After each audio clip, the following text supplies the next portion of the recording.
Muy buenos días para todos. Mi nombre es Luis Hernán Sáenz, soy el coordinador nacional de la red de ciudades Cómo Vamos. Me alegra mucho saludarlos en esta mañana.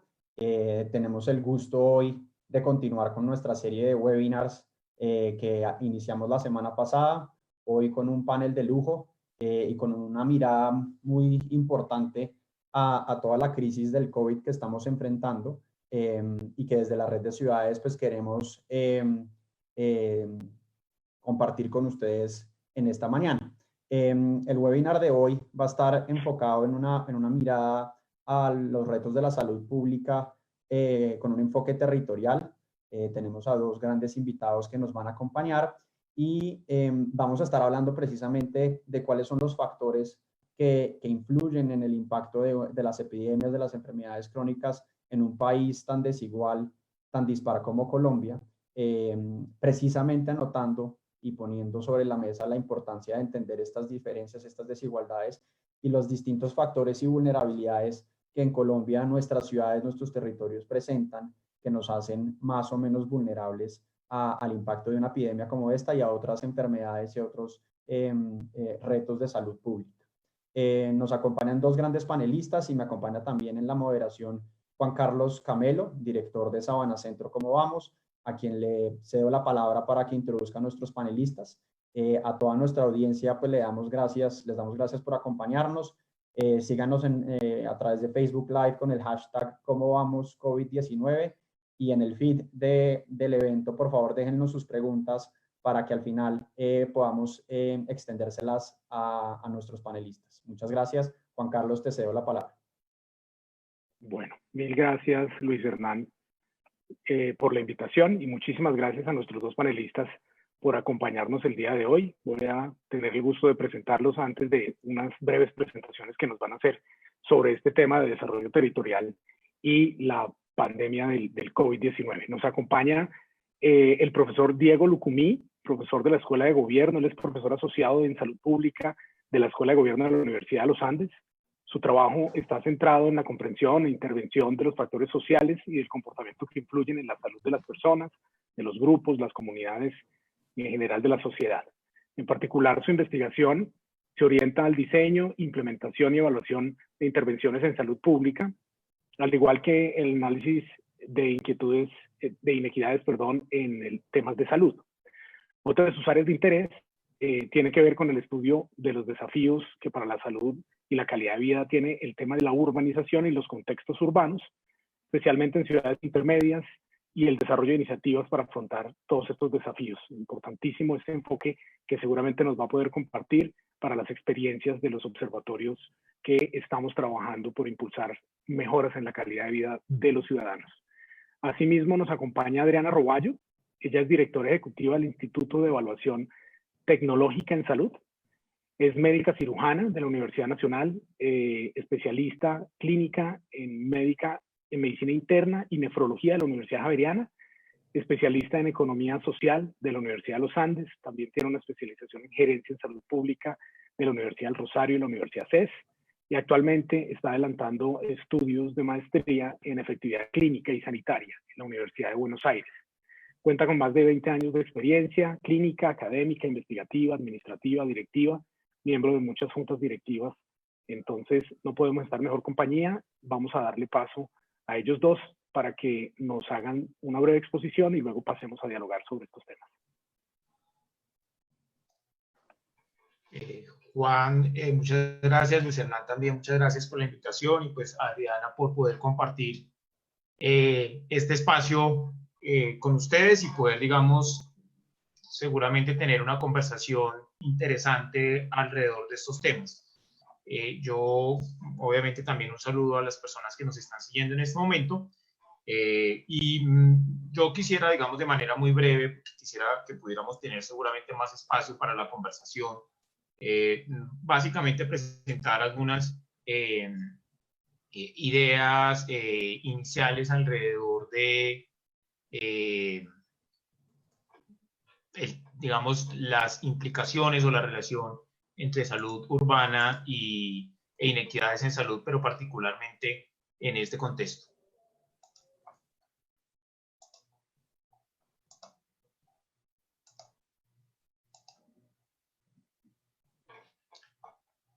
Entonces, quiero arrancar esta presentación con 5 ideas, después de indicar que no tengo ningún conflicto de interés, por declarar 5 ideas que me parecen pueden ayudar a poner un poco el tono a la conversación que podamos tener luego con Adriana y con ustedes que nos están siguiendo.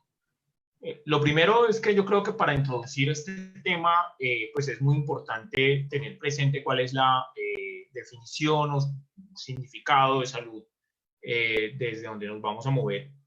Y pues sabemos que hay muchas, y algunas, digamos, que se han controvertido o controversiales, pero yo, digamos, de manera muy precisa, básicamente quisiera arrancar diciendo que la idea de salud que yo creo que nos sirve para esta conversación y sobre todo para el contexto de pensarnos el rol de las ciudades y el rol de lo urbano en entender y en comprender e intervenir la salud, pues es una definición que necesariamente tiene que reconocer el hecho de que la salud es más allá de lo que pasa con los servicios de salud y es más allá de lo que pasa con el sector salud. Eso que de pronto lo hemos escuchado y que aparece, digamos, como una cosa reiterativa en muchos discursos y en muchos espacios, no siempre se asume al momento de tomar decisiones o al momento de que como ciudadanos o como actores políticos, independientemente del rol que tengamos, uno ve que eso se pierde y se diluye y casi siempre terminamos pensándonos la salud como un asunto exclusivamente del sector salud. E insisto, para una conversación de salud urbana y de las implicaciones que tiene el contexto de las ciudades en la salud en general, es importante que separemos o que nos distanciemos de la idea de que la salud es un asunto eminentemente del sector salud y que es un asunto eminentemente de enfermedad e indicadores en enfermedad. Y más bien, quizás puede ser útil pensarnos la salud como un recurso cotidiano, un recurso que tanto a las personas como a los grupos como a las sociedades les permite alcanzar, digamos, unos niveles de desarrollo social, económico, y no un fin en sí mismo, ¿sí? No un fin al que aspiremos a llegar en una circunstancia dada, sino algo que construimos, algo que vivenciamos todos los días y que nos permite alcanzar unas metas o unos propósitos cotidianos y de mediano y largo alcance, pero no pensarnos la salud como un fin. Esas 2 ideas me parece importante ponerlas de presente e iniciar con ellas para poder seguramente desarrollar las siguientes y poderle dar más sentido a la idea con la que quiero cerrar. Ya teniendo presente esto, lo siguiente que quisiera, digamos, la siguiente idea que quisiera comentar tiene que ver con cómo nos pensamos la salud, no únicamente, así como nos pensamos la salud, nos deberíamos pensar la salud no solamente como un asunto que tiene que ver con el sector salud. Tampoco podemos pensarnos la salud y los aspectos que se vinculan a ellas como asuntos puramente individuales o asuntos puramente descontextualizados. Entonces tenemos que ver la salud en contexto y las situaciones de salud que le pasan a las personas, a los grupos, a las comunidades, a la sociedad, están explicadas por unas condiciones que son contextuales. Y eso es un poco lo que hemos o lo que abordamos en salud pública con una visión, una mirada, un enfoque más ecológico de la salud, entendiendo que hay una multiplicidad de factores en diferentes niveles que explican los resultados o las situaciones o las condiciones de salud de una persona, de un grupo, de una comunidad, de una sociedad incluso en general. Entonces, eso es muy importante. Y es muy importante porque eso es lo que de alguna forma le da sentido a la idea o al papel que cumplen las ciudades en explicar la salud de las personas. Y ese sería el tercer punto. Porque la ciudad entonces se comporta como un nivel más o como un espacio más o como un ámbito más en el cual se dan unas influencias, hay una serie de características, hay una serie de condiciones que terminan por explicar o influenciar ese estado, esa condición, más que ese estado, esa condición de salud de las personas que habitan en ese entorno urbano. Y es ahí entonces donde esta idea de salud urbana pues cobra vigencia, porque la salud urbana, que no es una cosa reciente, de hecho es una casi que un área que nace con la misma salud pública por los problemas que había en el siglo XIX alrededor de los centros urbanos en ese momento, y todas las medidas que se tomaron, y de esto seguramente vamos a hablar más adelante. Pues ese contexto pues da origen a lo que hoy más formalmente conocemos como salud urbana, entendido como esa área que tiene que ver con la comprensión de cómo las dinámicas, condiciones, los factores que están presentes en un entorno como el entorno urbano explican la salud de esos residentes. Y vamos a encontrar que ha habido, digamos, todos unos desarrollos conceptuales y teóricos alrededor del papel de lo urbano en la salud de las poblaciones que allí residen. Encontrando en algunos casos que hay unas características y condiciones del urbano que favorecen el desarrollo o la promoción de la salud o la búsqueda de esos estándares de salud que uno quisiera en la población, pero que también hay condiciones del contexto urbano que influencian negativamente esas condiciones de salud. De hecho, algunos autores hablan incluso de algunas penalidades urbanas, de la penalidad del urbano, pensando que hay algunas condiciones del contexto urbano que pueden tener un efecto negativo. Pero sin lugar a dudas hay también una gran posibilidad de condiciones en lo urbano que favorecerían esa salud pensada como recurso cotidiano y un recurso que permite el desarrollo. Pero también está en la otra vía. Si nosotros potenciamos desde la salud en estos contextos urbanos, pues esos contextos van a tener seguramente mejores niveles de desarrollo social y económico. Entonces es una relación en doble vía, en la perspectiva de que la salud va a privilegiar los desarrollos y los avances en las ciudades, pero también las características de las ciudades van a tener una influencia en las condiciones o la situación de salud de la población. Y ahí claramente otra vez juega esta idea de lo ecológico en la comprensión de la salud poblacional. Y si es así, la cuarta idea entonces que yo quisiera como traer a la conversación o poner en la conversación, seguramente para que la desarrollemos después, es pues todas las políticas que nosotros hagamos, o casi todas, para no ser, digamos, extremista en esto, pero casi todas las políticas van a tener una implicación, van a tener, digamos, un efecto o van a influenciar de alguna u otra forma la salud poblacional. De hecho, la Organización Mundial de la Salud ha acuñado esta propuesta de salud en todas las políticas, que lo que busca es hacer un llamado de atención frente a los tomadores de decisiones y obviamente también frente a la sociedad civil en cuanto a que es importante que hagamos una valoración de esos efectos que las políticas en diferentes sectores pueden tener en términos de la salud. O sea, que hagamos un análisis incluso previo antes de su formulación para tratar de entender cómo esas políticas pudieran obviamente influenciar la salud de las personas que habitan un determinado territorio. En este caso, si nos concentramos en las ciudades, pues las políticas que tengan, digamos, una naturaleza de ciudad, pues habría que pensar cómo terminan teniendo una influencia positiva o negativa en la salud de las personas. Entonces, claramente, las intervenciones, entre ellas las de política pública, que se hagan en los entornos urbanos, indistintamente si son en el sector salud o no son en el sector salud, pueden tener una implicación muy importante en la salud de las personas que residen en estos territorios. Y en esa medida creo que estamos en un muy buen momento y creo que el espacio que ofrece una red como la red Cómo Vamos es muy importante. Estamos en un momento de, por ejemplo, definir planes de desarrollo de los entes territoriales. Y muchas de las decisiones que se tomen en esos planes de desarrollo, insisto, así no estén en el capítulo de salud, van a tener seguramente mucho más influencia que las que puedan tener las que cometamos dentro del capítulo de salud. Las decisiones que tomemos en términos de transporte público, las decisiones que tomemos en términos de desarrollo económico, las decisiones que tenemos en términos de vivienda, las decisiones que tenemos en términos ambientales, esas decisiones van a tener seguramente mucho más efecto poblacional en salud que las que tomemos en el capítulo particular del plan de desarrollo de salud. Y en esa misma medida, el trabajo, por ejemplo, de la red Cómo Vamos resulta importante, porque no solamente es clave seguimiento que le hagan a los indicadores que usualmente trabajamos desde el sector salud, sino estos otros indicadores que se formulan para otros sectores, pero que claramente van a terminar teniendo un efecto, y ojalá sea positivo, en términos de la salud de las personas que viven en las ciudades en las cuales la red está operando en este momento.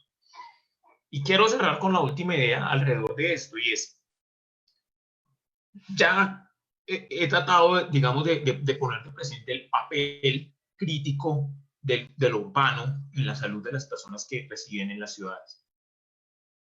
Pero estamos, y todos lo sabemos, en un país con altas inequidades, y estas altas inequidades, por ejemplo, se expresan en que no necesariamente los contextos urbanos en las ciudades, o todos los contextos urbanos de Colombia, garanticen o favorezcan condiciones adecuadas para los residentes de las mismas. Entonces, lo que encontramos es una alta heterogeneidad, de unas altísimas desigualdades en términos de las condiciones en las cuales vive la población colombiana en diferentes ciudades. Esas condiciones del contexto urbano, las características urbanas, pues también son responsables para explicar, o tienen una alta responsabilidad en explicar, las inequidades que encontramos en indicadores de salud. Entonces, cierro, digamos, esta parte diciendo, las inequidades urbanas son también responsables de manera importante de las inequidades en salud. Entonces, también hay el llamado a trabajar en lo local, a trabajar en el seguimiento que se hace desde los diferentes actores frente a esos diferentes aspectos que, como he dicho antes, pueden influenciar la salud más allá de los que son propiamente del sector salud. Quiero cerrar muy rápidamente aquí con un ejemplo que es parte, digamos, del trabajo que yo vengo haciendo ya hace un tiempo en la ciudad de Quito, para tratar de ejemplificar algunas de estas cosas que he mencionado. Aquí sencillamente algunas imágenes, algunas fotografías del trabajo que hacemos. Y hay un artículo que en su momento escribí con unas colegas, en el cual básicamente, este fue producto de mi tesis de doctorado, en el cual básicamente lo que quería yo era poder explorar desde la perspectiva de actores sociales y políticos cómo entendían la relación entre esas condiciones urbanas y el desarrollo de una condición prevalente en el país, pero obviamente también en un contexto como Quito. Entonces, cómo entendían esa relación entre el contexto urbano y el desarrollo de la hipertensión. Y muy rápidamente, el artículo tiene pues, varios aspectos, pero lo que quiero decirles es que usualmente cuando nos paramos en una mirada muy biomédica, muy del sector, pues nos quedamos pensando en estas características o en estos aspectos que son muy proximales y que son los factores de riesgos tradicionales que todos conocemos para la hipertensión. Pero fue muy interesante porque discutiendo con estos actores sociales y políticos, lo que pudimos encontrar, por ejemplo, fue que surgieron una serie de elementos propios del contexto urbano, en este caso particular de Quito, que explicaban estos factores proximales. Y esos, digamos, se categorizaron como en asuntos que tenían que ver con la disponibilidad, el acceso o accesibilidad y la aceptabilidad. Pero ¿qué cosas en concreto aparecieron? Que habían unos elementos propios de Quito que influenciaban esos factores proximales y que tenían que ver con sus condiciones urbanas y sus características urbanas, la manera en la cual estaba planteado el transporte público, los temas de capital social y seguridad, el tema de trabajo informal y el bajo ingreso que tenía la población, los temas de infraestructura física y los temas del ambiente y aspectos relacionados con el ambiente local de alimentación. Pero esos factores que aparecían como características o condiciones urbanas estaban influenciados por unos determinantes muy particulares también del contexto de la ciudad de Quito, que tenían que ver con las dinámicas de empleo, el tema de desplazamiento forzado y los problemas de planificación urbana. Entonces, digamos que rápidamente lo que ellos, digamos, analizando en detalle qué estaba detrás de estos asuntos de disponibilidad, accesibilidad y aceptabilidad, pues se encontraban unas características dinámicas, condiciones del contexto urbano que los explicaban, la dependencia de productos externos, casi todo llega de otras ciudades, la falta de espacios y oportunidades para la actividad física, los problemas relacionados con la venta de alcohol, el tema de los alimentos costosos, el acceso, digamos, a oportunidades de actividad física ya en otros espacios, el tema de los servicios públicos, O sea, había una serie de cosas que no se resuelven desde el sector salud. Entonces, cuando uno se piensa esto en términos de alternativas, se encontraba que había una necesidad de plantear políticas públicas que tenían un carácter más estructural, pero obviamente algunas intervenciones que tenían un carácter más proximal. Entonces, cierro diciendo que indistintamente, este es un caso, un ejemplo particular para una ciudad y para un problema de salud.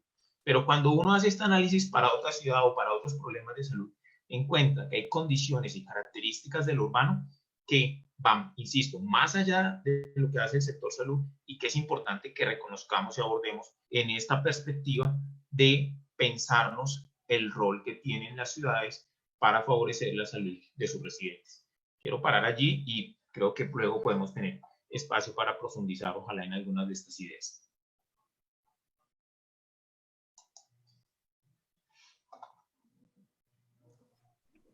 Bueno, mil gracias, Diego, por tu presentación.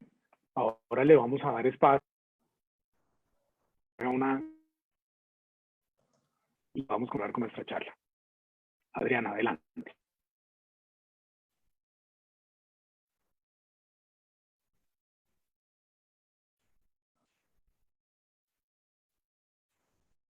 Buenos días, estoy sacando mi presentación, un minuto y ya acá la tengo para poderla proyectar.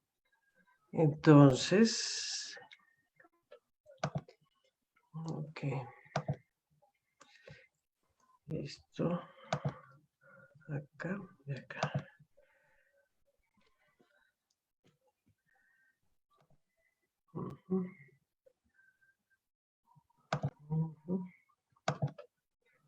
Y listo. Bueno, buenos días. Muchas gracias por esta invitación también tan agradable en el día de hoy. Hemos tenido muchas reuniones y, pues, digamos, desde que salió la alerta de la pandemia a nivel mundial, empezamos a estudiar desde el instituto qué hacer, cómo colaborar. De pronto, para algunos del medio puede ser el instituto algo bien conocido, pero para gente que no tiene relación con nosotros directamente en el tema de la salud puede que no sea tan conocido. Entonces tengo que introducir un poco lo que hacemos para poder decirles por qué llegamos a esto y cómo es una forma de alguna posibilidad de instrumentar mucho lo que estaba hablando el doctor Diego Lucumí. Tenemos en el instituto, es un instituto que es de origen mixto, se llama el Instituto de Evaluación Tecnológica en Salud. Nace en el año 2012, después de una serie de consultorías y de alguna forma una tendencia mundial.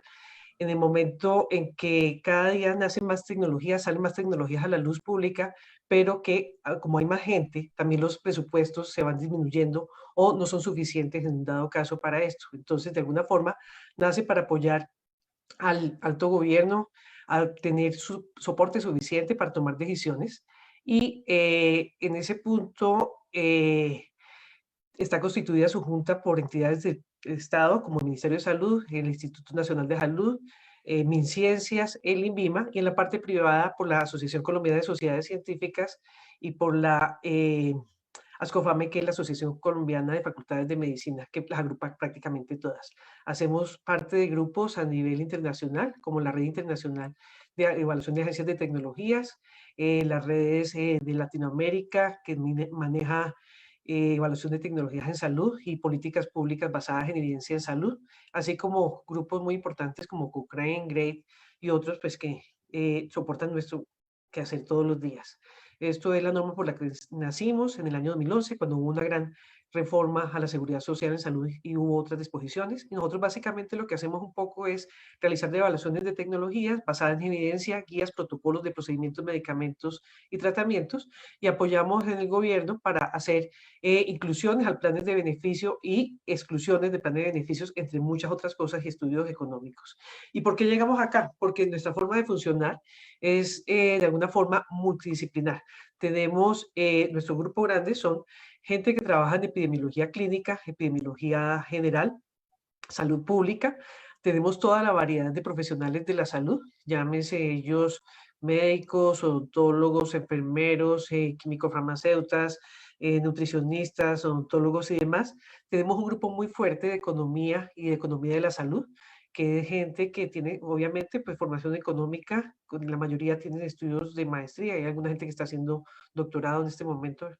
Tenemos químicos farmacéuticos, ingenieros, pero con el surgimiento tan grande que han tenido los datos y sobre todo la capacidad de cómputo en lo que en este momento se pueden analizar y lo que antes se demoraba semanas y ahorita se puede hacer en cosa de días o de horas, y sabiendo que cada día hay más datos para tomar un poco lo que se llaman esas fuentes administrativas, que son los datos y la evidencia del mundo real. Desde hace cerca de 2 años tenemos un grupo muy fuerte que es el grupo de analítica. Y ese grupo de analítica nos apoya dando la forma en que hacemos los diferentes análisis para los modelos económicos, para los análisis de bases de datos de los RIPS, que es el Registro Individual de Prestaciones en Salud, de la base de datos de los afiliados al sistema, la BDOA, la parte del no PBS y demás. Entonces, de alguna forma, es nuestro quehacer diario, pensar entre médicos, pensar entre economistas y gente analítica. Entonces, la pandemia y la forma en que nosotros podemos colaborar se adapta mucho al trabajo que usualmente estamos habituados a hacer. Entonces, como les decía, tenemos un grupo de evidencia, que sobre todo son epidemiólogos, un grupo de evaluación de tecnologías sanitarias y estudios económicos y un grupo de analítica. Y lo que realmente hacemos es, con nuestros estudios y nuestra investigación, con temas de la literatura, pero también temas que son las bases administrativas, damos insumos para que los tomadores de decisión, llámese Ministerio de Salud, Hacienda o cualquier otro, que puede ser desde una EPS, una IPS o demás, encontramos nuestra pregunta de investigación, encontramos nuestro producto y esa es la forma en que trabajamos, soporte a tomadores de decisión. Y de alguna forma, prácticamente todos nuestros productos tienen el involucramiento de diferentes actores. Entonces, trabajamos con autoridades de salud, trabajamos con pacientes, con profesionales, con los IPS, que son las prestadoras de hospitales, la academia, los financiadores, o sea, las EPS, las empresas que importan o producen las diferentes tecnologías y pues también organismos generadores de estándares. O sea, esto no se sale, esta emergencia del COVID es una ocasión muy buena pues para sacar toda nuestra capacidad técnica para funcionar.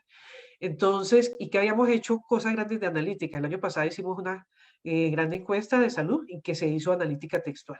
Digamos, esto es un poco anecdótico, pero es para que sepan cómo acabamos en esto.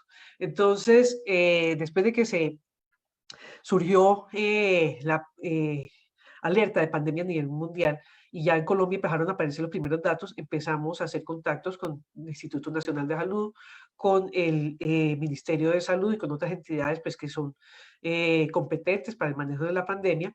Y en un día hubo un llamado del Instituto Nacional de Salud. En ese momento apareció gente de la academia, había gente de la Universidad de Antioquia, de la Nacional, de los Andes, gente de entidades como el DANE, el mismo Instituto Nacional de Salud, del IES, de Planeación Nacional, de Secretaría de Salud, de Ministerio, y se dividió un poco el trabajo en grupos. Y digamos, dentro de las competencias fuertes que había un grupo de analítica, y este grupo de analítica muy fuerte para mirar la parte estatal, pudiendo tener acceso a las bases de datos del país, era el grupo del DANE, del Instituto nuestro y del DNP.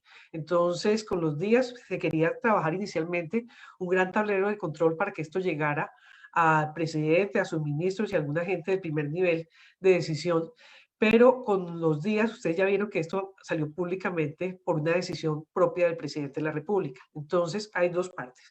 Un geovisor de COVID que involucra dos cosas, que son el índice de pobreza multidimensional y el índice de vulnerabilidad por manzana con el uso de variables demográficas y comorbilidades.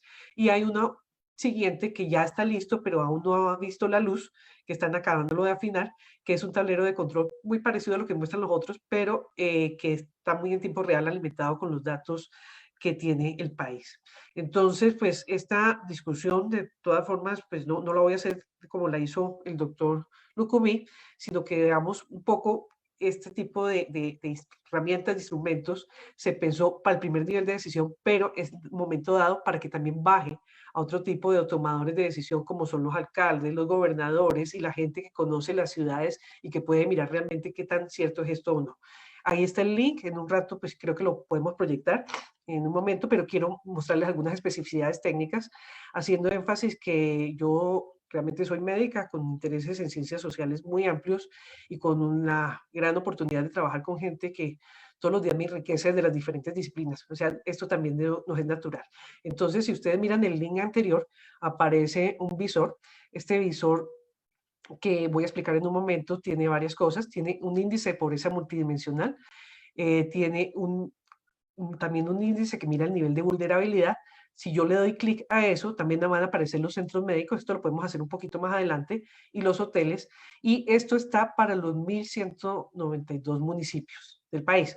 Es muy de área rural, ese es el objetivo, y es muy de todo el país. Ustedes pueden superponer los diferentes índices cuando ustedes activan los filtros, e incluso pues en algunos momentos podemos hacer flotación en 3D. Voy un poco adelante cómo se construyó. Entonces, este grupo se empezó a trabajar muy fuerte desde el 17 de marzo. Es un grupo de modelamiento matemático para la pandemia del SARS-2 COVID-19, interinstitucional, con la gente que ya les mencioné, y el grupo específico del DANE, el DNP y el Instituto del IEX fueron cerca de 30 personas trabajando a doble jornada por cerca de 20 días. Hubo apoyo directo del director del DNP y el subdirector, apoyo directo del director del DAN, el doctor Oviedo, y apoyo obviamente mío porque pues era de todo nuestro interés. Trabajaron ingenieros, trabajaron obviamente gente de analítica, estadísticos, matemáticos, economistas, epidemiólogos, y este tablero que ustedes ven tan lindo, realmente un costo comercial es una cosa que es difícil de tabular, pero seguramente puede estar por encima de los 1.000 millones de pesos. No hubo ningún pago por esto, fue un trabajo totalmente articulado, excepto los sueldos, pues no hubo ningún pago. Los sueldos que son de gente que trabaja usualmente con nosotros, no hubo nada adicional, pero fue un trabajo muy coordinado, hecho en esta época, la pandemia, coordinado prácticamente todo por vía de los medios digitales y el Internet. Hubo también apoyo de formación, estadísticas y herramientas, como les mencionaba, se pretendía hacer un tablero de control y geovisor, y hace 8 días uno de los asesores, cuando se lo llevó el doctor Oviedo al presidente, dijo, ¿y por qué no lo dejamos público? Hicieron un par de consultas, decidieron esto nos puede servir a nosotros, pero nosotros no tenemos el tiempo de estar mirando municipio por municipio. Cada municipio conoce muy bien con sus autoridades públicas y privadas qué es realmente lo que pasa. Entonces hagámoslo público, obviamente teniendo anonimización de los datos, y pues se miraron 2 cosas. Una priorización para tratar de establecer el índice de pobreza multidimensional, que es algo que trabaja crónicamente pues el DANE, y un índice de vulnerabilidad para el COVID. En este punto, ¿qué era lo que se requería?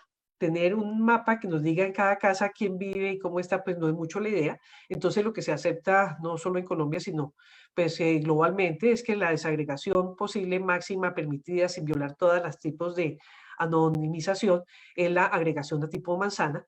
En ese momento esas manzanas se hizo mucho con el censo del año 2018. Como les digo, es muy para población de cabeceras municipales y se miran las características demográficas y condiciones de salud que pudieran tener más complicaciones en caso de contagiarse. Hemos visto todas las estadísticas que la gente que más se muere es la gente que tiene más de 70 años, pero que además tiene, y si es más joven, gente que tiene comorbilidades como hipertensión, diabetes y otras que les muestro ahora. Entonces, lo que se hizo y por lo que se demoró tanto tiempo, ustedes dirán, ¿pero por qué se demoraron tanto tiempo? Si eso, pues eso es fácil. Realmente se hizo una cosa que nunca se había hecho en el país y que en algunos momentos tuvimos duda de la capacidad de cómputo.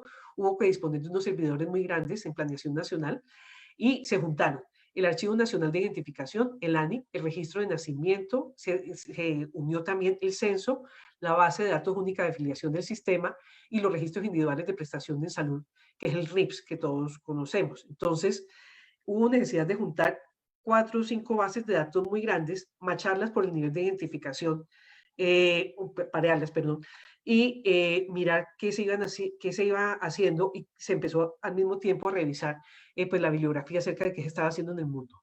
Entonces, el marco geoestadístico dio que en Colombia hay cerca de 407.000 manzanas, esto basado con el Censo Nacional de Población y Vivienda del año 2018, y se agregan diferentes variables de tipo demográfico.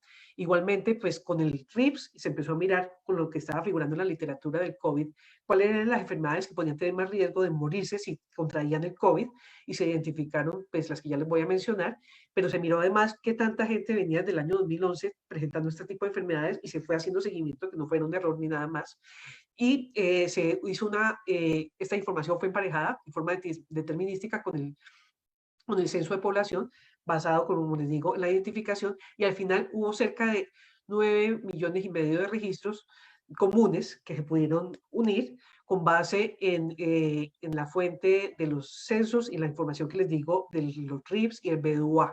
Entonces es una cosa que realmente nunca se había hecho en el país, todo el mundo soñaba con esto.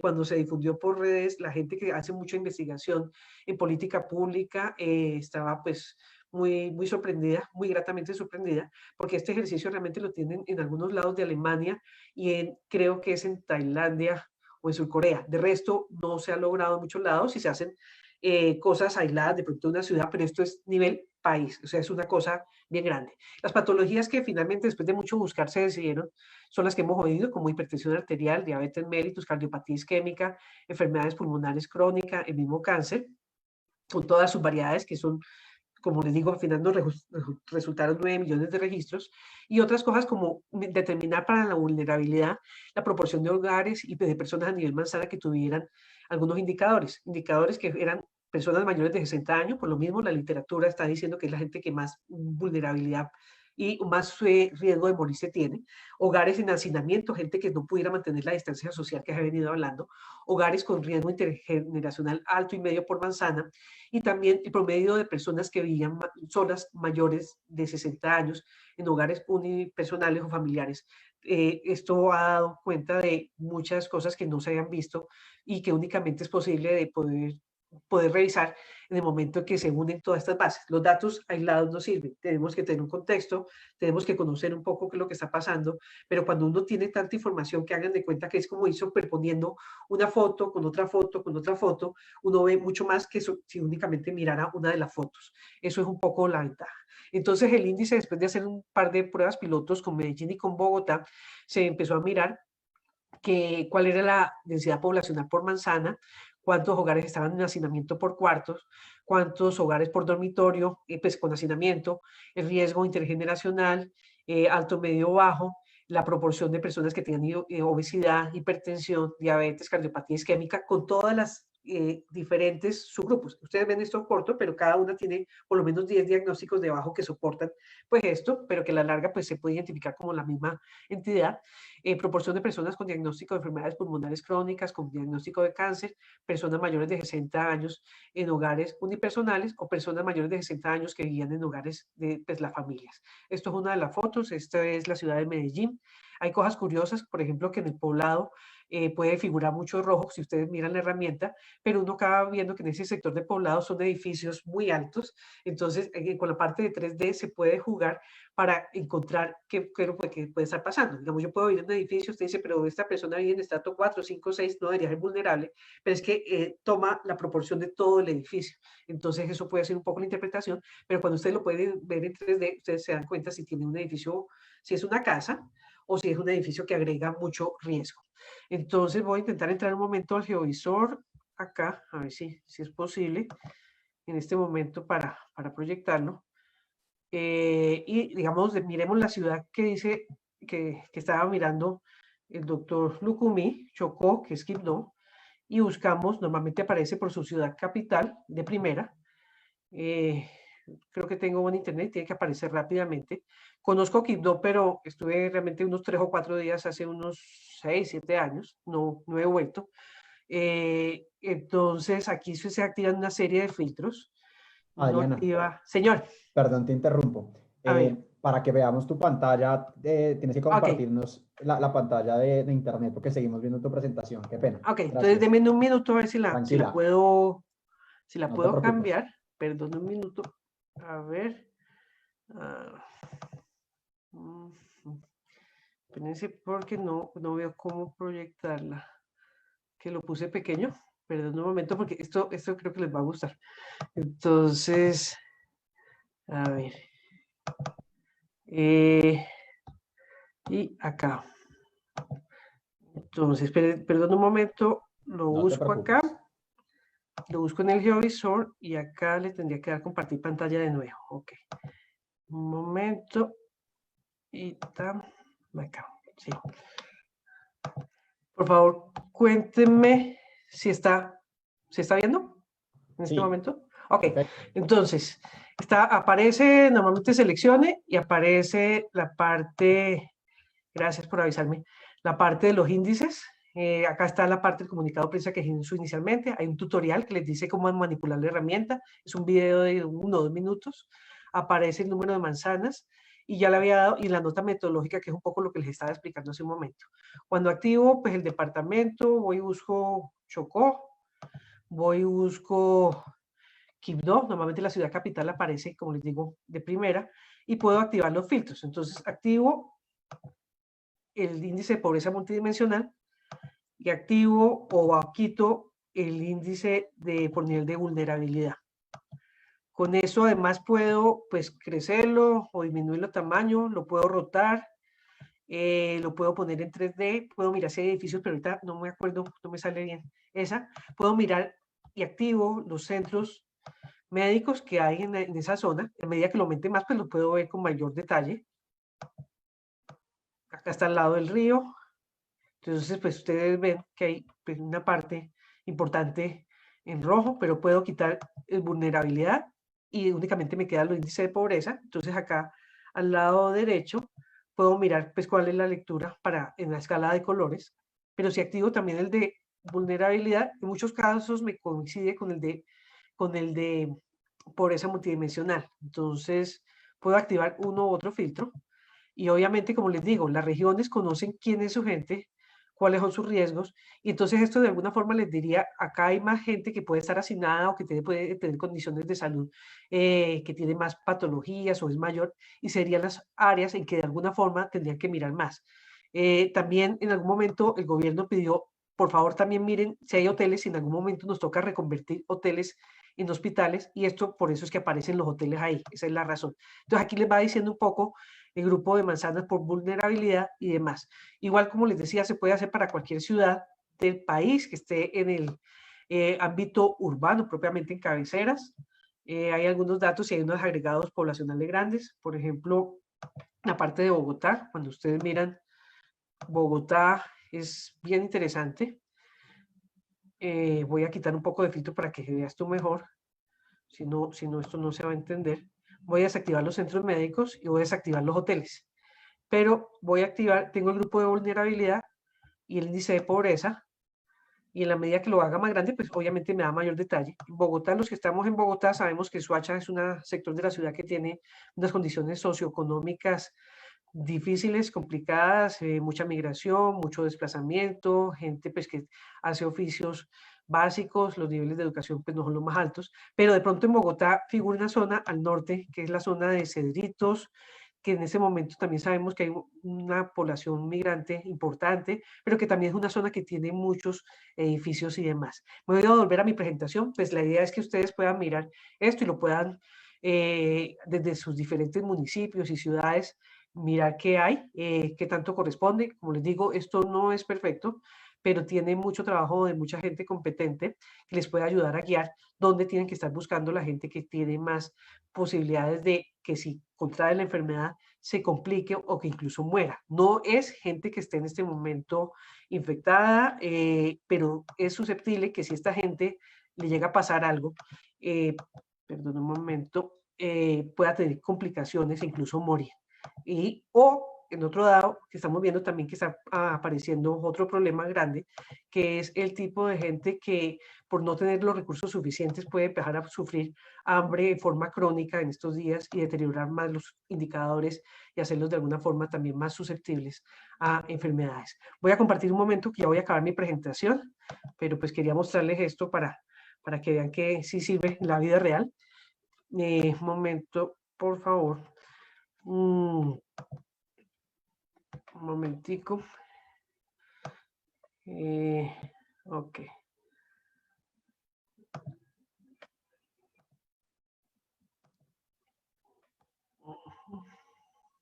¿Se ve la presentación en este momento? ¿O no? No, Adriana, todavía no, pero perdón, tranquila. un minuto, yo reviso qué pasa, pero ya lo busco, por favor. A ver.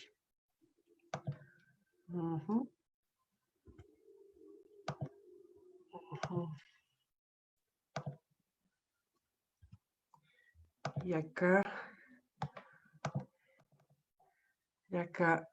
bueno, voy a compartir la otra y comparto pantalla de nuevo.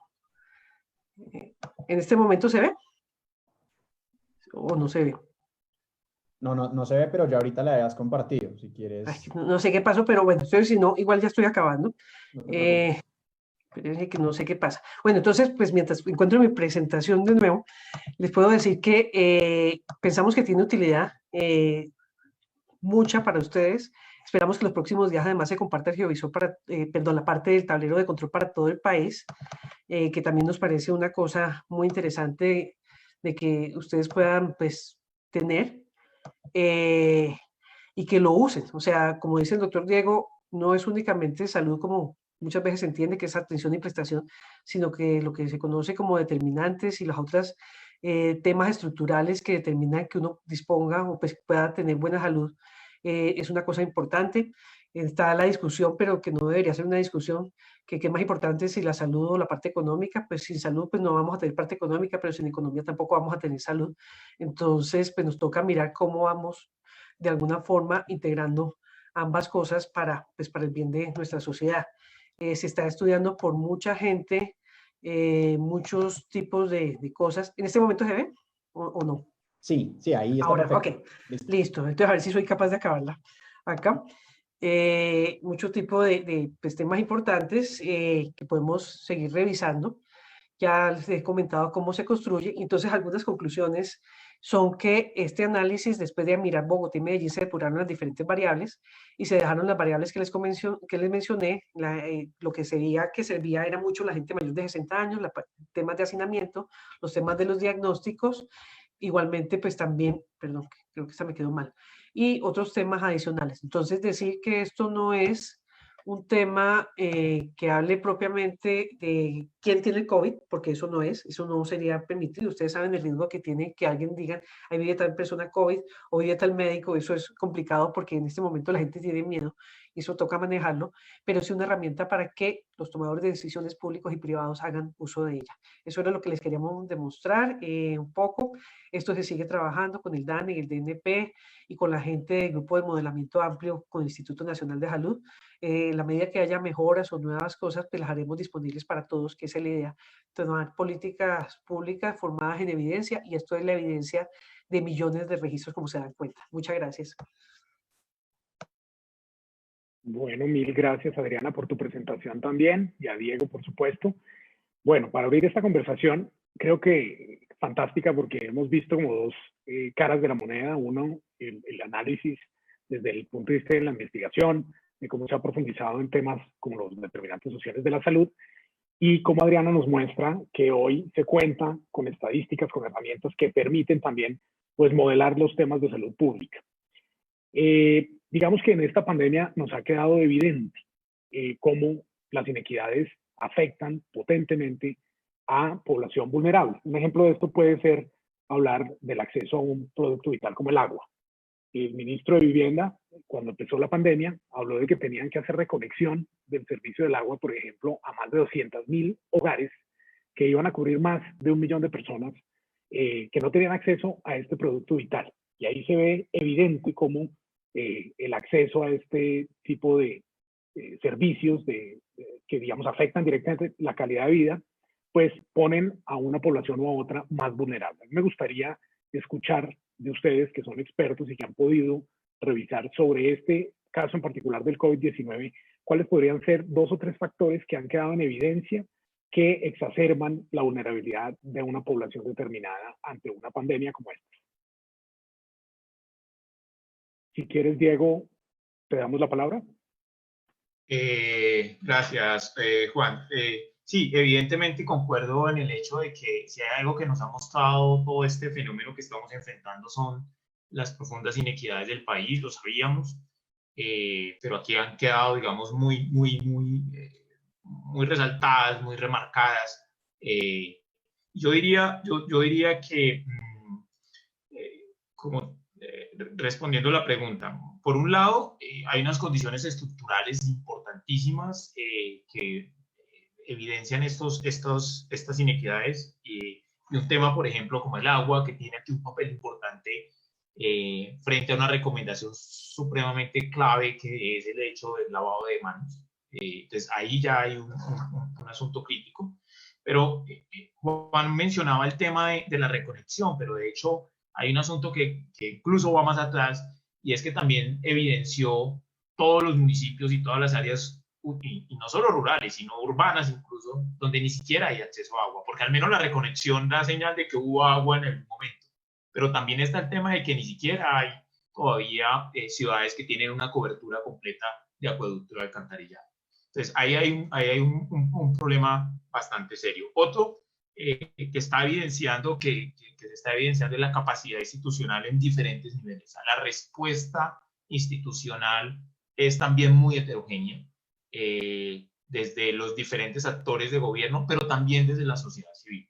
O sea, uno encuentra que no en todas las ciudades la respuesta ha sido, digamos, la más adecuada en términos de la preparación, en términos de poner incluso con los recursos que se tienen, articularlos para tratar de responder a esos desafíos. Entonces, también hay un papel o un asunto clave que habrá que revisar a futuro. Y eso implica no solamente los sectores en general, sino la respuesta en salud pública.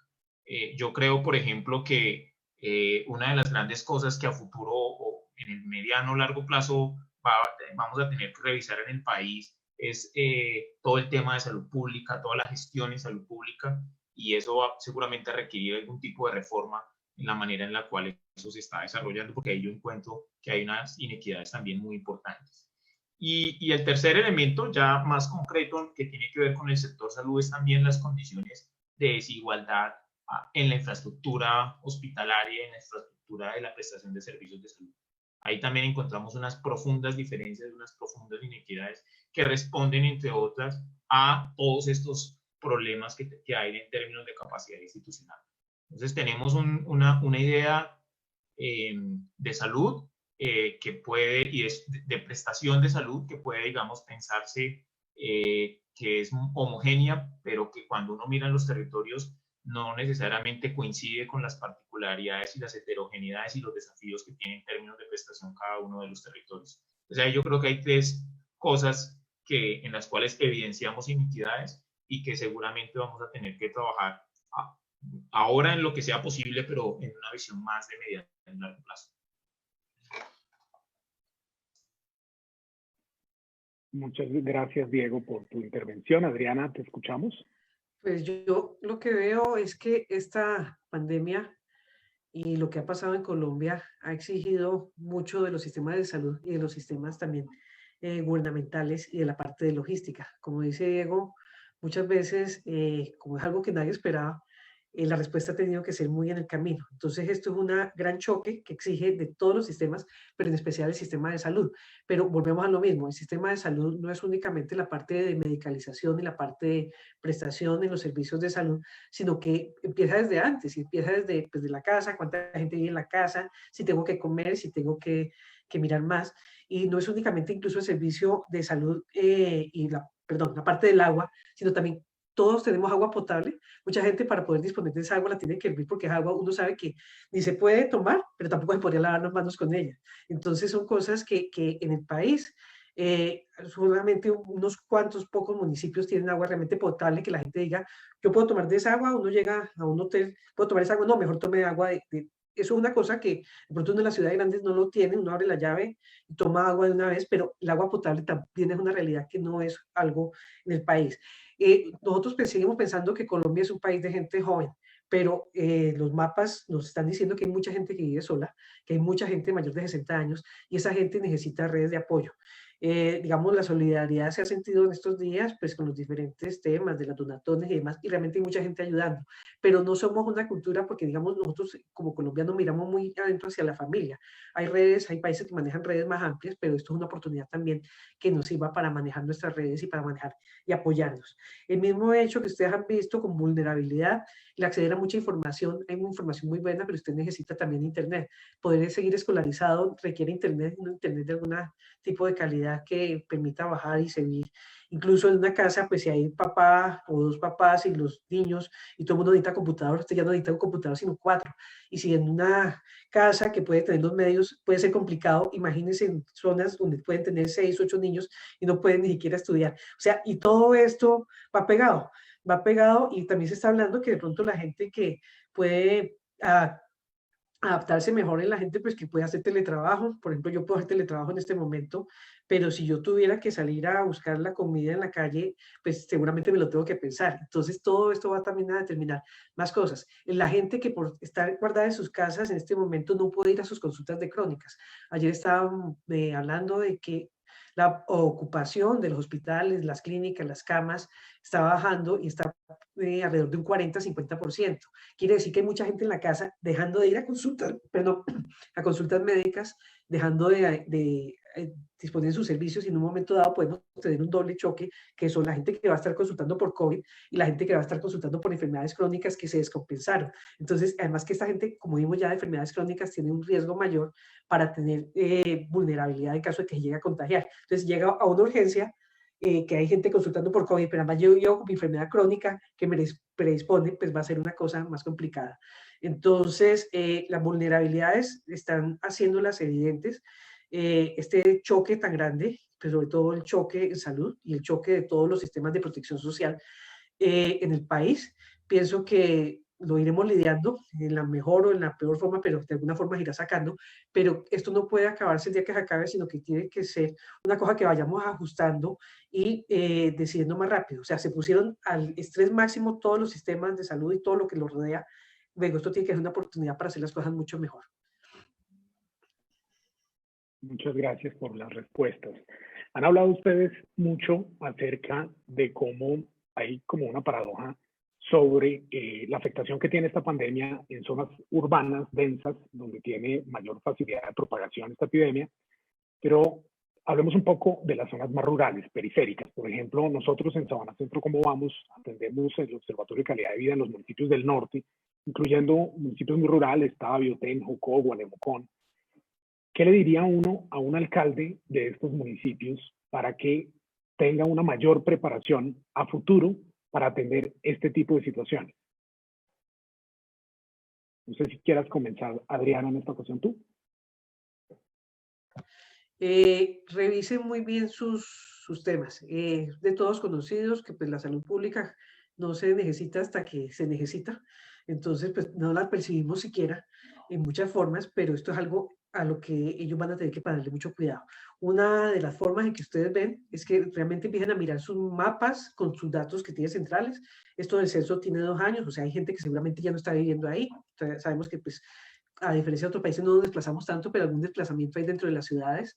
Revisen sus riesgos, revisen sus mapas en muchas formas, miren qué población puede ser muy vulnerable y traten de estar pendientes de esta gente.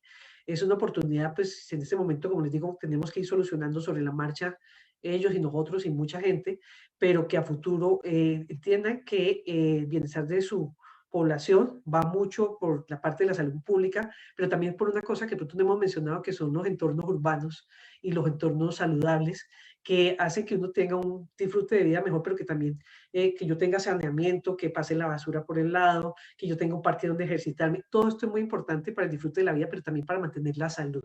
Entonces, como les digo, se tratará de apoyar desde el gobierno y de las diferentes instituciones que todos pues, representamos para que ellos puedan tomar mejores decisiones, pero la herramienta como el geovisor creemos que es importante también para que miren el índice de vulnerabilidad y que, como les digo, se pensaba para el alto gobierno, poderla tener para cada alcalde del país es una cosa que realmente es generosa de parte de los tomadores de decisión y sabiendo que realmente son los que van a hacer el uso. O sea, la salud pública no es algo para llenar el presupuesto, para disponerlo para otras cosas, es algo demasiado importante que no se puede dejar a la ligera y pues salud va pegada con economía. Si la gente está más sana, pues la gente va a poder trabajar mejor, va a tener más bienestar, va a rendir más en todos los aspectos. Yo complementaría, estando de acuerdo con lo que Adriana les está, digamos, proponiendo o sugiriendo, yo complementaría en lo siguiente. Uno es que es muy importante que aprovechen la oportunidad de sus planes de desarrollo para, digamos, proponer y avanzar en alternativas tanto para la población que tienen en la cabecera como también en las áreas rurales. Hay un fenómeno que se está viendo y es que esa dicotomía urbano-rural cada vez es menos clara. De hecho, desde la academia ya se discute mucho si es válido, si es útil mantenerla, porque cada vez por todas estas formas de conexión que tenemos, se hace que sea más difícil decir que hay zonas puramente rurales y zonas, digamos, hay como tenemos unas mezclas, sobre todo en municipios como los que Juan nos está mencionando. Entonces, es importante que pensemos en eso también, pero yo creo que el tema del plan de desarrollo es muy importante y el tema es inversiones. Las inversiones estratégicas que hagamos ahora en términos de, o sea, las inversiones más bien que hagamos ahora en COVID deben ser inversiones que hagamos de manera estratégica a futuro. O sea, no podemos hacer inversiones solamente pensando en este momento. Tenemos que hacer unas inversiones que nos sirvan para más adelante. Por ejemplo, si tenemos inversiones desde el punto de vista hospitalario, ¿cómo garantizamos que esas inversiones sean sostenibles y nos permitan, digamos, cerrar alguna brecha o resolver algún problema? A uno le preocuparía que ahorita, digamos, empezáramos a hacer un montón de inversiones en infraestructura y al cabo de un tiempo tuviéramos problemas porque tenemos elefantes blancos. Entonces pensemos también en términos estratégicos y que esas inversiones que hagamos sean capaces de cubrir a los habitantes de los cascos urbanos, pero también a los habitantes de las zonas rurales.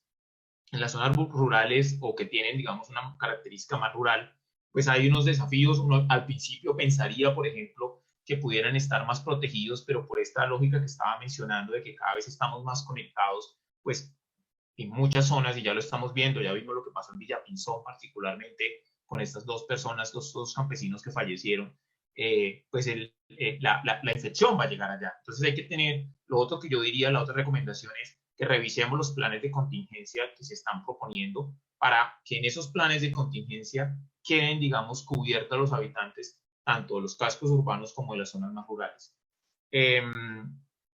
Y la otra recomendación que yo haría es, y Adriana lo planteaba en el sentido de que la salud pública realmente empieza a cobrar sentido cuando la necesitamos, es prioricemos las acciones en salud pública, prioricemos la construcción de capacidad en términos de salud pública. Creo, insisto, hay unos recursos en salud pública. La discusión que yo he hecho a veces hago con los estudiantes en la universidad es, a mí a veces me daría pena pedir más plata para salud pública. Segura, la plata es poquita, pero a veces me da pena pensar que vamos a pedir más plata para salud pública cuando no hemos sido capaces de demostrar con los recursos que tenemos la efectividad de las acciones que desarrollamos. Y es muy importante que hagamos un ejercicio riguroso, juicioso de inversión en salud pública, fortalecer la capacidad en salud pública, que el recurso humano que está implementando las acciones en salud pública responda a los desafíos que tiene que hacer salud pública con rigor. Lo que estamos viendo en este momento en el país y en el mundo en general fue años de abandono de las acciones en salud pública y de falta de priorización de las acciones en salud pública. Y hoy es COVID, pero mañana va a ser otra cosa. Y tenemos ahí unas condiciones latentes. Y aquí quiero aprovechar algo y es, hoy estamos muy preocupados por el tema de las enfermedades crónicas y por el riesgo que tienen las personas con enfermedades crónicas. Pero aquí también hay un llamado de atención muy importante y es que como sociedad dejamos acumular un riesgo. Se ha generado una acumulación de riesgo importante que es lo que pone a las personas hoy en día en mayor riesgo, otra vez, de tener, digamos, una mayor severidad o letalidad cuando interactúa la enfermedad crónica con una infección como la que produce el COVID. Entonces, ahí hay un llamado también importante a esto. Entonces, no podemos y no puede ser que superada únicamente esta fase nos olvidemos de las enfermedades crónicas y de todos los factores que las influencian. Y volvamos al punto. Las características de las ciudades, las características de los municipios, su infraestructura, las oportunidades que generan, tienen todo que ver con la prevención de las enfermedades crónicas. Entonces, ahí también hay un llamado de atención importante. Hoy tenemos una urgencia, una cosa que tenemos que mirar de manera aguda, pero no nos podemos quedar en ella, sino que tenemos que avanzar en una visión mucho más estratégica para poder que no nos vuelva a pasar, evitar que nos vuelva a pasar, que una situación como esta nos coja desprevenidos y sin la suficiente, digamos, capacidad de respuesta o una respuesta rápida. Excelente, Diego. Concuerdo mucho contigo, sobre todo en el tema de que la inversión en gestión del riesgo en cualquier entidad territorial es determinante y se está quedando en evidencia en esta pandemia que no siempre se les da la prioridad que necesitan. Un poco para entrar en otros temas, se ha hablado mucho de que esta pandemia nos da muchas lecciones. Dentro de esas también nos va a modificar un poco la forma en la que habitualmente nos desenvolvemos como sociedad. Para ustedes, ¿qué papel va a jugar la educación en este tema para los próximos años? ¿Cuáles son los grandes retos que se deben afrontar en el tema educativo? Si quieres iniciar, Diego, tú, en esta función. Pues la educación ya se está transformando, pero el problema que tenemos, y creo que Adriana lo señalaba al inicio, es que arrancamos también en condiciones de desigualdad. Lo que estamos viendo es que ni en todos los territorios, ni en el tipo de educación pública o privada, ni en todas las familias tenemos esas, digamos, condiciones mínimas que deberíamos tener. Entonces es fundamental la educación en esto. Y yo creo que aquí se nos está ofreciendo una oportunidad muy importante como país para que hagamos una reflexión sobre cuáles son las condiciones mínimas que tenemos que generar para poder garantizar que la educación también juegue un papel fundamental en la transformación de la sociedad. Pero no podemos transformar la sociedad si no se dan unas condiciones que permitan, por ejemplo, todos estos nuevos desafíos y todos estos nuevos retos que plantea la educación, los temas de conectividad, los temas de acceso, o sea, aquí definitivamente tenemos que repensarnos muchas cosas. Y así como en salud estamos viendo estas inequidades profundas, en educación ya las estamos viendo también. Entonces creo que, insisto, la educación va a jugar un papel transformador, o tiene un papel transformador muy importante, pero no vamos a poder avanzar todos juntos mientras tengamos estos rezagos tan importantes entre territorios, entre tipos de educación. O sea, hay una serie de variables allí que vamos a tener que considerar, que tenemos que equiparar un poco más la balanza. Y ahí está el desafío que creo que nos está dejando esta epidemia también de presente. Yo pensaría varias cosas. O sea, en este momento sabemos que con lo que está pasando, nos hemos dado cuenta que tenemos capacidades muy bien formadas en el país. Hay incluso gente de fuera del país, colombianos que residen fuera del país, que están apoyándonos en muchas formas, pero ellos también se han dado cuenta que el nivel educativo nuestro es bueno y somos competitivos en temas de epidemiología, en temas de analítica, en temas de sistemas, en temas de economía. Ese es un punto, pero realmente esta pandemia debería ser de alguna forma un gran nivelador. O sea, hay unos mínimos que son aceptables y hay unos mínimos que son inadmisibles que alguien no los tenga. Entonces, este punto, esos mapas, esas partes de vulnerabilidad de riesgo, tiene que ser un gran nivelador. En educación, pues obviamente hay unas competencias, alguna gente en este momento tiene mucho trabajo, alguna gente no. Tener que pensar que ya no podemos mirar esto desde una sola disciplina, sino también tenemos que aprender a trabajar en educarnos en forma multidisciplinar, transdisciplinar, en muchas formas. Siguen siendo muy válidas las ciencias básicas, siguen siendo muy válidas las artes, pero en algunos momentos se necesitan ciencias un poco más duras, por decirlo así, y eso es una cosa que no se puede descuidar en el país. O sea, debería haber unos mínimos, esto tiene que generar una gran revolución en el buen sentido, en términos de que como sociedad no podemos permitir algunas cosas que son inadmisibles, porque en este país acaba habiendo un primer mundo, muy primer mundo, y sitios que son peores a los peores sitios del mundo, de tercer y cuarto mundo. Entonces, en Colombia y en Bogotá pueden persistir, existir al mismo tiempo el mundo más desarrollado con todas las oportunidades y gente que no tiene ni siquiera para qué comer mañana. Esto tiene que llamarnos mucho la atención y la educación en cualquier lado del mundo que lo ha tomado seriamente ha sido un gran nivelador. Por lo menos que uno parte con unas capacidades mínimas básicas. Menos de eso no puede ser sostenible y además que ustedes están dando cuenta nos está perjudicando como sociedad. En muchos lados, si uno tiene unas capacidades de cómputo, de computación y sabe manejar internet, no se puede defender, pero si la persona no sabe nada, si no completó siquiera su colegio, ni su primaria o bachillerato, y únicamente puede hacer trabajo manual, le toca salir a exponerse quiera o no quiera. Ni siquiera es que a veces no quieran guardar la cuarentena, es que no pueden porque con qué van a comer mañana. Entonces, esto tiene que darnos unas competencias.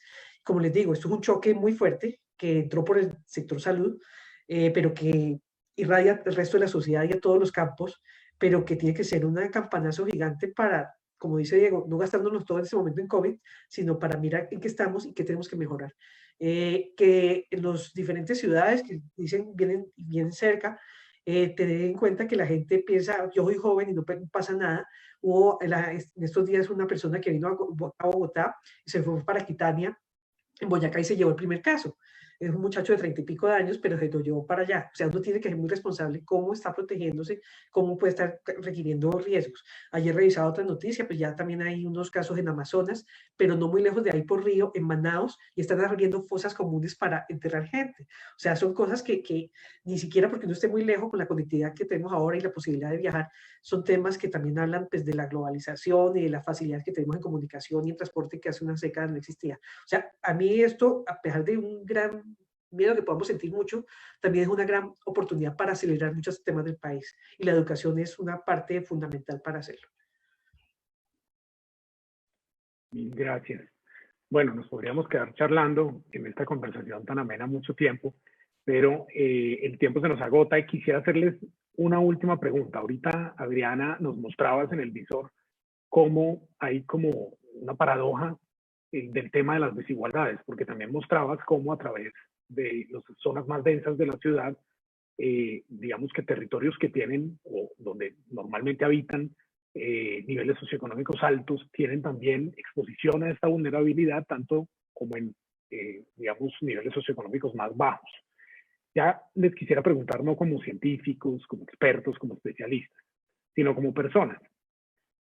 Una lección que les deje todo este proceso. Los cambios realmente de la sociedad tienen que partir, por supuesto, de las personas individualmente y de sus núcleos familiares.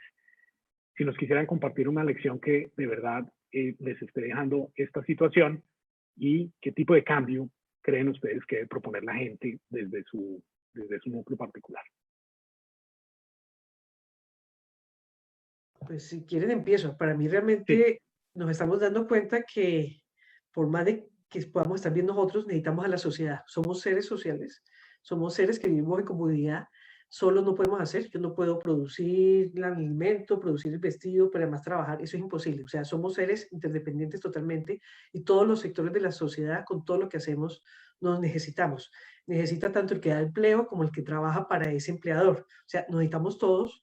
Y eso es una lección de humildad para todos, o sea, todos somos necesarios, todos nos necesitamos y vamos a trabajar todos en conjunto, cuidándome a mí, cuidando a mi familia, cuido a la sociedad, pero si a mí no me importa la gente, pues yo no me cuido, voy, contamino, pero después traigo cosas a mi casa. O sea, somos una aldea global realmente, en muchas formas, van a venir cosas y que seguramente nazcan algunos sentimientos de nacionalismo en algunos países, pero lo que es con uno es con toda la sociedad y lo que le pasa a la sociedad me afecta a mí.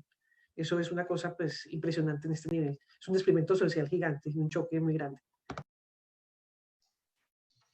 Yo diría algo, y es que Adriana nos ha mostrado un ejercicio maravilloso, digamos, para que podamos identificar en las ciudades del país, en las áreas urbanas del país, pues todos los, digamos, esas grandes diferencias que hay, las condiciones de vulnerabilidad.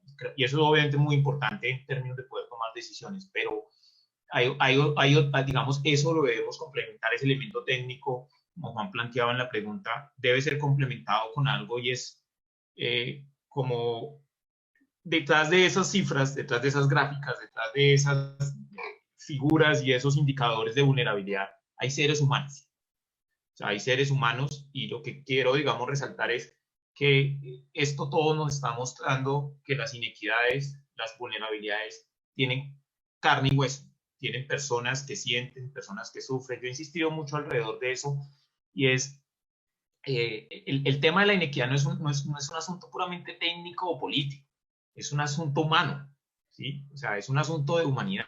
O sea, la inequidad genera sufrimiento, y es en personas que genera sufrimiento, personas que tenemos a veces al lado, como vecinos de casa, de apartamento o de barrio o de ciudad, pero son personas, son seres humanos que están sufriendo esa situación de inequidad. Y yo creo que esto nos está mostrando eso, le está poniendo cara a algo que a veces solamente vemos desde la perspectiva técnica o desde los medios, pero no lo vemos tan cercano. Entonces, eso creo que es una reflexión en la que yo quiero enfatizar, no porque desconozca lo técnico, sino porque precisamente a eso técnico hay que complementarlo con esa visión humana. Lo segundo que yo diría es, que tenemos que hacer una reflexión bastante importante, porque las decisiones que como sociedad, como actores sociales, como actores políticos, hemos tomado en el pasado, nos están cobrando o nos pueden cobrar, nos pueden, digamos, pasar una cuenta de cobro para lo que estamos viviendo hoy y para lo que vamos a vivir a futuro. Por eso las decisiones que se hagan en este momento a nivel territorial, insisto, en instrumentos como planes de desarrollo o cualquier otro tipo de intervención que hagamos de política pública en los municipios del país, va a tener una implicación importante en lo que encontremos más adelante en indicadores de salud, en una visión amplia de salud, pero cualquier otro indicador. Entonces también yo creo que ese es el siguiente aprendizaje que yo dejaría como conclusión de todo esto que estamos viviendo. Es la necesidad de que pensemos que lo que hagamos hoy como sociedad, que lo que hagamos hoy como tomadores de decisiones, que lo que hagamos hoy como sociedad civil, va a tener repercusiones en las situaciones que vamos a enfrentar el día de mañana. Nadie se esperaba esta epidemia y muchas cosas que dejamos de hacer, hoy la epidemia no la está cobrando. Entonces ahí, digamos, creo que debe quedar un aprendizaje muy importante para todos nosotros. Yo quisiera hacer una cosa cortica, Juan, antes de que me diga que saludos. Entonces, yo hasta hace un año estaba haciendo clínica. Yo soy médica, me gustan mucho estos temas sociales, pero yo soy internista, nefróloga, me dedicaba a diálisis, a trasplante renal y todo este tipo de temas. Y en este momento yo digo, pues yo debería estar con mis amigos y con mis compañeros mirando un poco el lado humano que dice Diego. Y desde el principio de esta pandemia ha sido mi motivación. ¿Cómo ayudo a proteger a mejor la gente en este momento que mi rol es diferente? Pero todos desde los diferentes roles podemos aportar. O sea, yo quisiera estar pagando catéteres, poniendo pacientes, persiguiendo las diálisis, atendiendo paros, podría ser una forma, pero en este momento puedo ayudar de una forma diferente. O sea, todos tenemos un papel y un rol y de alguna forma tenemos mucha responsabilidad. Los datos a veces se manejan a la ligera, pero si somos responsables generando los datos, después examinándolos, da mucha información. Y los datos no son únicamente los datos de pacientes, son los datos administrativos, son los datos que figuran en la evidencia publicada, son también los datos de las cuentas. Todo esto tiene mucho valor y también reforzando un poco lo que dice Diego, todo esto toca mirarlo y a veces todo el mundo le da pereza llenar estos datos porque eso no es quitar tiempo. Estos datos, si son ciertos, todo lo que han reportado durante años, la gente dan mucha información. Esto también me da enseñanza que tenemos que seguir haciendo más trazabilidad y más apertura de los datos. Los datos abiertos son muy importantes para que la gente pueda tomar.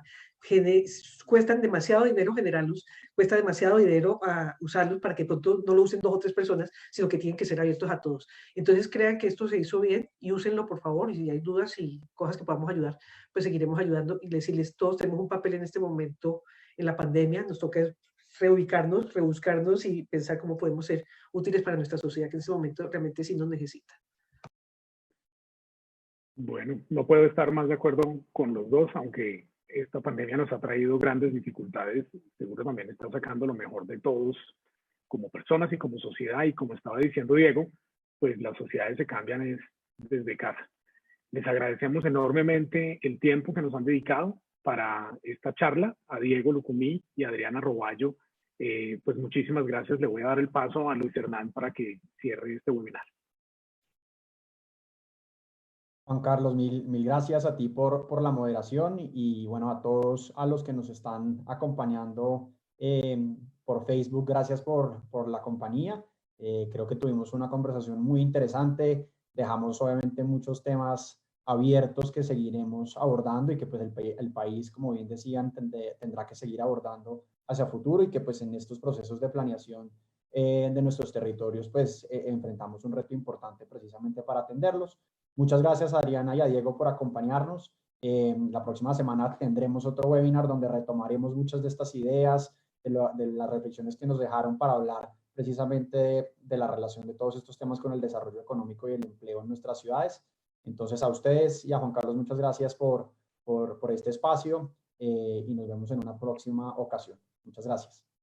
Muchas gracias, un saludo a todos y gracias por acompañarnos. Muy buen día. Muchas gracias. Gracias. Feliz día. Hasta luego. Gracias.